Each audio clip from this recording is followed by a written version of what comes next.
Good morning. बाल साधना शिक्षण संस्थान की ऑनलाइन क्लासेज में class 12th biology chapter 24 blood circulatory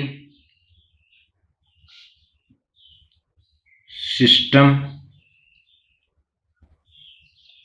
of human, Hindi में कहेंगे मानव का रक्त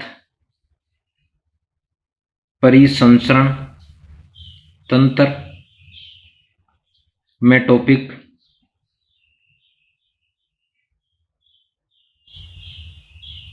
ब्लड क्लोटिंग, जिसे ब्लड कोगुलेशन भी कहते हैं,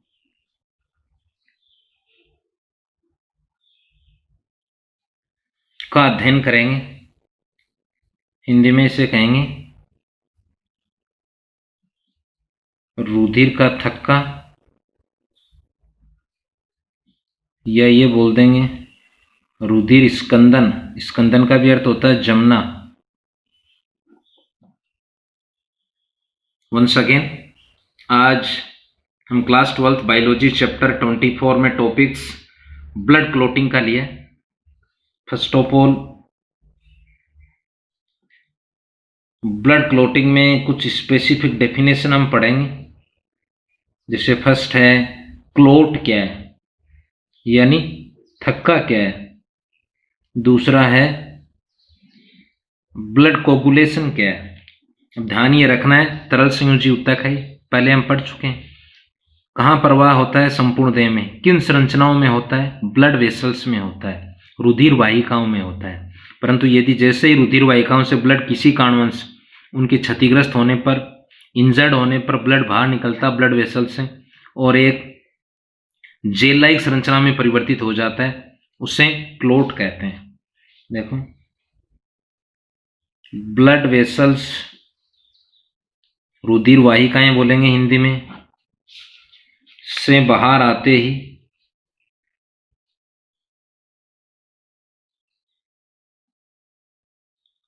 ही रुधिर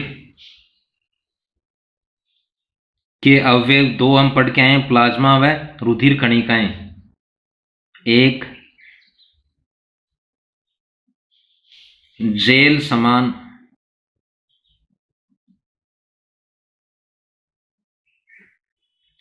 संरचना में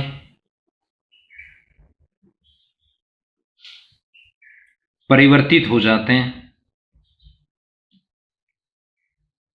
उसे क्लोट कहते हैं। ये तो फर्स्ट है कि क्लोट से क्या अभिप्राय है कि जैसे ही ब्लड बाहर निकलेगा और एक जेलनुमा संरचना में आता है या परिवर्तित होता है, उसे क्लोट कहते हैं। देखो नेक्स्ट है, ये आ जाएगा कोगुलेशन क्या है। हिंदी में बोलेंगे स्कंदन।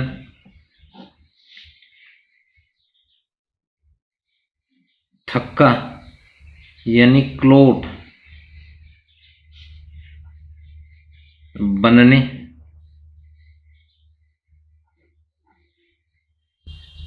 की क्रिया को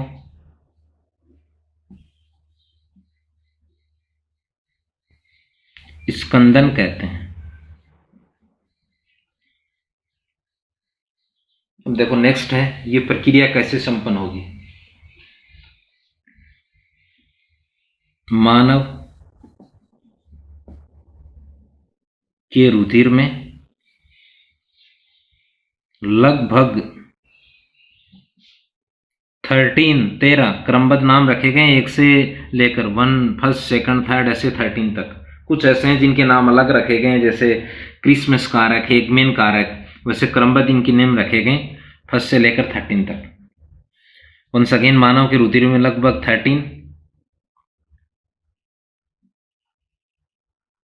ब्लड फैक्टर्स यानी रुधिर कारक उपस्थित होते हैं, जो ब्लड क्लोट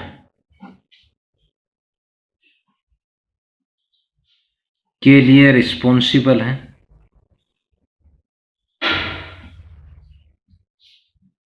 अतः इन 13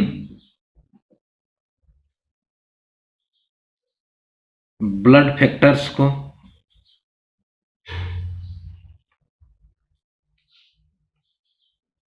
कोगुलेशन फैक्टर भी कहते हैं।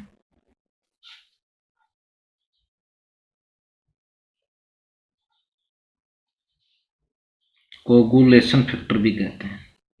ध्यान रखना नंबर कितने हैं? 13 क्रमबद्ध इनके नाम रखे गए, इसलिए इनको रुधिर स्कंदन कारक भी कहते हैं। सभी प्रोटीन हैं ये। किससे बने हैं? सभी प्रोटीन से बने हैं। अब देखो नेक्स्ट है मैकेनिज्म ऑफ ब्लड क्लॉटिंग। मानव में ब्लड क्लॉटिंग प्रक्रिया कैसे संपन्न होती है? 3 स्टेप में होगी। ब्लड क्लॉटिंग मैकेनिज्म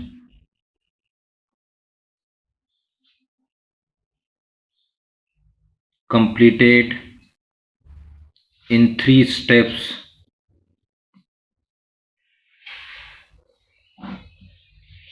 फर्स्ट है प्रोथ्रोम्बिन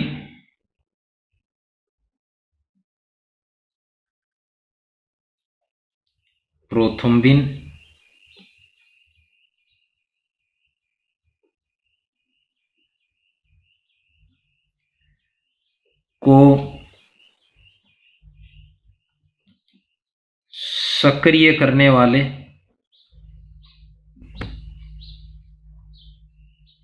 कारकों का निर्माण। इंग्लिश में इसे कहेंगे formation of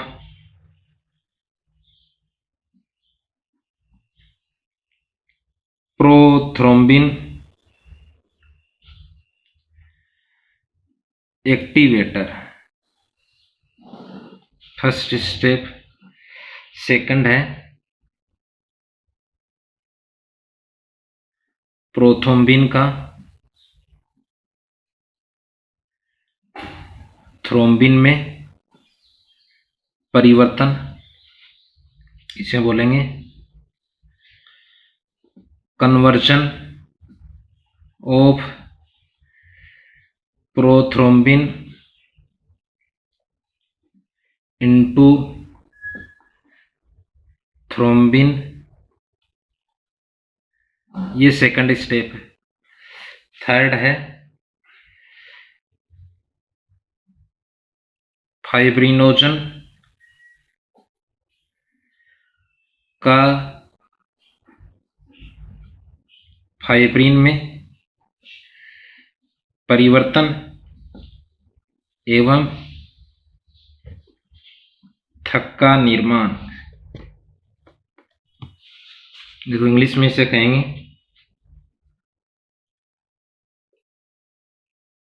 conversion of fibrinogen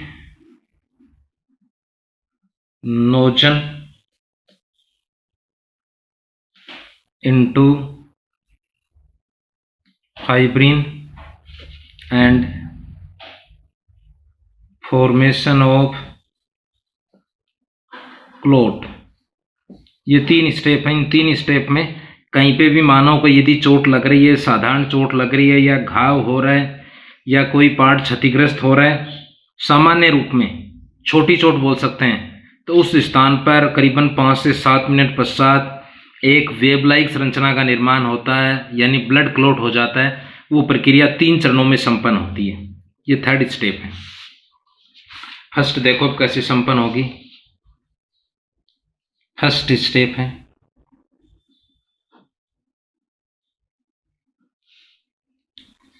tissue damage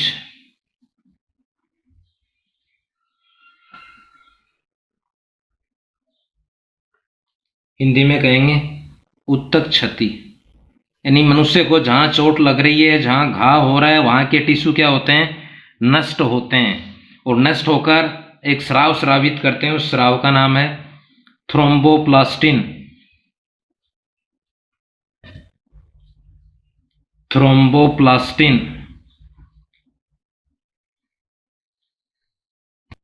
once again, thromboplastin. साथ ही उस चोट वाले स्थान पर जो ब्लड प्लेटलेट्स हैं वो भी टूटती हैं। इसको बोलेंगे ब्रेकिंग ऑफ प्लेटलेट्स। हिंदी में बोलेंगे प्लेटलेट्स का टूटना।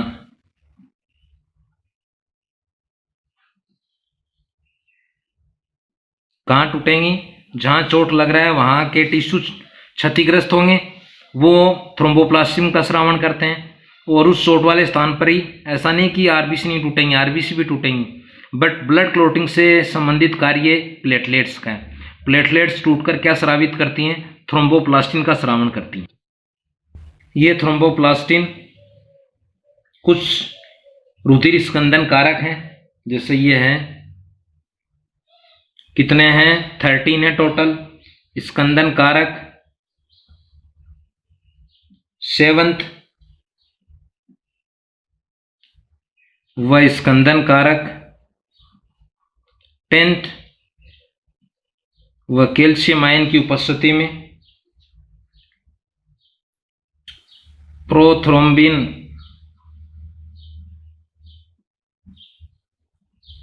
एक्टिवेटर में कन्वर्ट होता है, इसे बोलेंगे प्रोथ्रोम्बिन सक्रियक। ये फर्स्ट स्टेप है यहां तक। अब ये ध्यान रखना, प्रत्येक स्टेप में जो एंड प्रोडक्ट होगा, यानी अंत में बोल सकते हैं हम, वो नेक्स्ट स्टेप में एंजाइम की भूमिका निभाता है। तो ये तो है फर्स्ट स्टेप। क्या फर्स्ट स्टेप में प्रोथ्रोम्बिन एक्टिवेटर का निर्माण, फॉर्मेशन ऑफ प्रोथ्रोम्बिन एक्टिवेटर। अब देखो नेक्स्ट है सेकंड स्टेप। सेकंड में है प्रोथ्रोम्बिन इनएक्टिव ब्लड में उपस्थित प्रोटीन है। किस में बदलती है ये, थ्रोम्बिन में। ये स्टेप अपन ने लिया था, conversion of prothrombin into thrombin. ये कैसा है, एक्टिव। किसकी उपस्थिति में, इसकी उपस्थिति में। इसको क्या बोल देंगे, सेकंड स्टेप। देखो स्टेप का नाम क्या है, प्रोथ्रोम्बिन का थ्रोम्बिन में परिवर्तन। देखो कैसे परिवर्तन होगा, ब्लड में एक प्रोटीन पाई जाती है इनएक्टिव, अनेकों प्रोटीन है, एल्बुमिन भी किया आपने, ग्लोब्युलिन भी किया है, फाइब्रिनोजन भी किया है, प्रोथ्रोम्बिन है। कैसे, जब तक चोट नहीं लग रही है तब तक ये इनएक्टिव फॉर्म में पाई जाती है, परंतु जैसे ही हमें चोट लग रही है उस चोट वाले स्थान पर जो भी इनएक्टिव ये प्रोथ्रोम्बिन है वो किस में बदल जाती है, थ्रोम्बिन में। ये एक ऐसी एक्टिव प्रोटीन, ये प्रक्रिया किसकी उपस्थिति में बदलती है, प्रोथ्रोम्बिन एक्टिवेटर की उपस्थिति में बदलती है। अब देखो नेक्स्ट है थर्ड स्टेप। थर्ड स्टेप में एक प्रोटीन हम लेंगे फाइब्रिनोजन। फाइब्रिनोजन इस प्रोटीन की प्रॉपर्टी होती है, यह सोलेबल होती है। हिंदी में क्या बोलेंगे, घुलनशील होती है। घुलनशील होगी तब ब्लड क्लॉट नहीं होगा। सामान्यतः जब ब्लड वेसल्स में बह रहा है उस समय फाइब्रिनोजन प्रोटीन है, उसकी नेचर होती है सोलेबल यानी घुलनशील। चोट लगने पर यह प्रोटीन है, ये फाइब्रिन मोनोमर में बदलती है। यानी प्रोटीन कैसी है, एक्टिव ही है, नेचर कैसी है, सोलेबल है, घुलनशील है, तब ब्लड क्लॉट नहीं होगा। यदि इस अवस्था में होगी तब तो इसका कन्वर्जन होगा, यानी ये कन्वर्ट होगी। और कन्वर्ट किस में होगी, फाइब्रिन मोनोमर में। फाइब्रिन मोनोमर, मोनो किसके लिए शब्द काम में लेते हैं, एकलक के लिए, तो इसे बोलेंगे हिंदी में फाइब्रिन एकलक।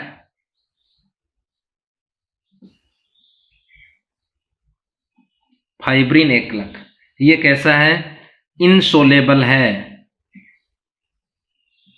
हिंदी में क्या बोलेंगे, अघुलनशील है, यानी आगे ब्लड क्लॉट होगा। अब ये प्रक्रिया किसकी उपस्थिति में संपन्न होगी? इसकी उपस्थिति में। देखो तीसरा चरण क्या है? Conversion of fibrinogen into fibrin, आगे भी लेंगे इसमें। ये प्रक्रिया किसकी उपस्थिति में? सेकंड स्टेप में जो एंड प्रोडक्ट हमने बनाया थ्रोम्बिन की, थ्रोम्बिन की उपस्थिति में घुलनशील फाइब्रिनोजन प्रोटीन का अघुलनशील फाइब्रिन एकलक में बदलना, यह कहलाता है conversion of fibrinogen into fibrin. इसके पश्चात देखो किसका निर्माण होगा? ये फाइब्रिन मोनोमर कैल्शियम आयन की उपस्थिति में किसका निर्माण कर देंगे? क्लोट का निर्माण कर देंगे, यानी उस स्थान पर क्या हो जाएगा? थक्का बन जाता है। उस थक्के को क्या बोलेंगे? या किसका समूह है वो? एक तो है फाइब्रिन फाइबर, प्लस इसमें उपस्थित होती हैं ब्लड कार्पुल्स। कौन सी होगी वो भी? Blood platelets. इन दोनों के समूह को बोलते हैं, इनकी इंटीग्रेशन को क्या बोल देते हैं? क्लोट बोल देते हैं, थक्का बोल देते हैं। अब एक तो है कि ब्लड क्लोट से संबंध 2019 बोर्ड एग्जाम में पूछा गया है। ये रुधिर स्कंदन से संबंधित रुधिर कणिकाएं कौन सी हैं? ब्लड कणिकाएं, ब्लड प्लेटलेट्स। आयन पूछे तो कैल्शियम आयन। कितने कारक जिम्मेदार हैं, या ब्लड में कितने कारक हैं? 13 कारक का नाम पूछे तो 7th और 9th। कितने स्टेप में संपन्न होगा? 3 स्टेप में। कौन कौन सा है? फर्स्ट है प्रोथ्रोम्बिन को सक्रिय करने वाले कारकों का निर्माण, यानी प्रोथ्रोम्बिन एक्टिवेटर, ये फर्स्ट स्टेप है। दूसरा कौन सा है?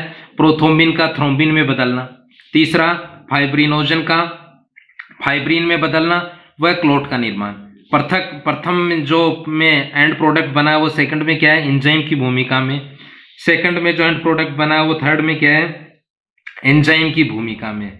इसके अलावा प्रीवियस ऑनलाइन क्लासेज में हमने RH के बारे में लिया था, तो उसमें कुछ क्वेश्चन आए थे, वो हम नेक्स्ट ऑनलाइन क्लासेज में डिस्कस करेंगे। सामान्यतः ये ध्यान कर लेना, यदि पहली RH पॉजिटिव है प्रोजेनी और माता RH नेगेटिव है उसकी, तो ऐसी स्थिति में, यानी माता भी RH नेगेटिव है, प्रोजेनी भी RH नेगेटिव है, तो प्रोजेनी स्वस्थ होगी, सामान्य होगी, क्योंकि माता के और उस संतति के दोनों के एंटीजन समान हैं। परंतु यदि प्रथम तो है RH पॉजिटिव और द्वितीयक है संतति यदि RH नेगेटिव, और माता कैसी? RH नेगेटिव, प्रथम संतति RH पॉजिटिव, द्वितीयक RH नेगेटिव, तो प्रथम है तो उस समय कुछ एंटीबॉडी बनेंगे, वो प्रथम को हानि नहीं पहुंचा पाएंगे, तो प्रथम भी स्वस्थ होगी। दूसरी यदि RH नेगेटिव है, माता भी कैसी? RH नेगेटिव है, सेम एंटीजन है, तो ऐसी स्थिति में जो एंटीबॉडी पहले से हैं वही रहेंगे, नए एंटीबॉडी और नहीं बनेंगे, यानी कम संख्या में ही है, तो द्वितीय संतति भी क्या होगी? सामान्य होगी। तो नेक्स्ट ऑनलाइन क्लासेज में एक छोटे से फ्लो चार्ट में, एक लीनियर फिगर में इसका हम अध्ययन करेंगे। So thanks.